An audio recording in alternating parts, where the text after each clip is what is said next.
Today, the United States military continues to carry out large-scale combat operations in Iran to eliminate the grave threats posed to America by this terrible terrorist regime.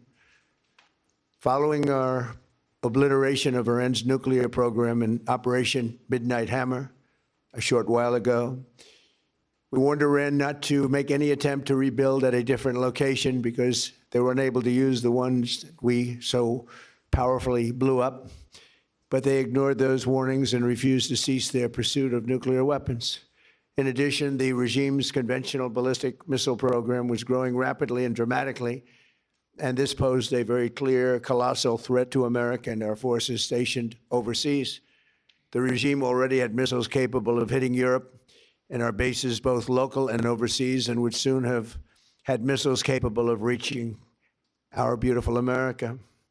The purpose of this fast-growing missile program was to shield their nuclear weapon development and make it extraordinarily difficult for anyone to stop them from making these highly forbidden by us nuclear weapons. We were the ones that were complaining. We were the ones that wanted it stopped. But everybody was behind us. They just didn't have the courage to say so. An Iranian regime armed with long-range missiles and nuclear weapons would be an intolerable threat to the Middle East, but also to the American people. Our country itself would be under threat, and it was very nearly under threat.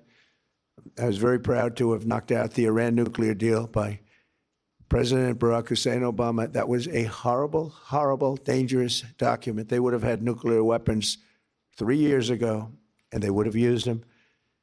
But I'll not let that happen.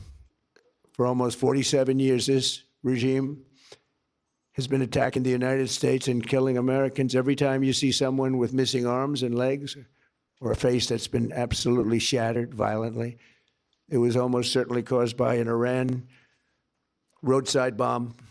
They were put there by General Soleimani, who was the father of the roadside bomb. Very proudly, he thought, but I terminated him in my first term. This was our last best chance to strike, what we're doing right now, and eliminate the intolerable threats posed by this sick and sinister regime. And they are indeed sick and sinister. Our objectives are clear. First, we're destroying Iran's missile capabilities, and you see that happening on an hourly basis, and their capacity to produce brand new ones, and pretty good ones they make. Second, we're annihilating their Navy. We've knocked out already 10 ships. They're at the bottom of the sea. Third, we're ensuring that the world's #1 sponsor of terror can never obtain a nuclear weapon, never going to have a nuclear weapon. I said that from the beginning. They're never going to have a nuclear weapon. They were on the road to getting one legitimately through a deal that was signed foolishly by our country. And finally, we're ensuring that the Iranian regime cannot continue to arm, fund, and direct terrorist armies outside of their borders. And we thought we had a deal, but then they backed out. And they came back, and we thought we had a deal, and they backed out. I said, you can't deal with these people. You got to do it the right way. Today, we grieve for the 4 heroic American service members who have been killed in action and send our love and support to their families. In their memory, we continue this mission with ferocious, unyielding resolve to crush the threat this terrorist regime poses to the American people, and a threat indeed it is. We have the strongest and most powerful by far military in the world, and we will easily prevail. We're already substantially ahead of our time projections, but whatever the time is, it's okay. Whatever it takes, we will always.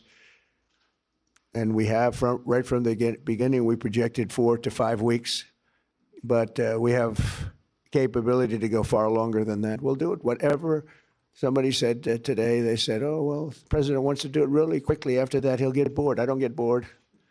There's nothing boring about this. Do you agree with that, Pete? I don't think there's anything, Mr. General. I think there's nothing boring about it. Somebody actually said from the media, I think he'll get bored after about a week or two. No, we don't get bored. I never get bored. If I got bored, I wouldn't be standing here right now, I guarantee you that, to go through what I had to go through. We also projected 4 weeks to terminate the military leadership, and as you know, that was done in about an hour, so we're ahead of schedule there.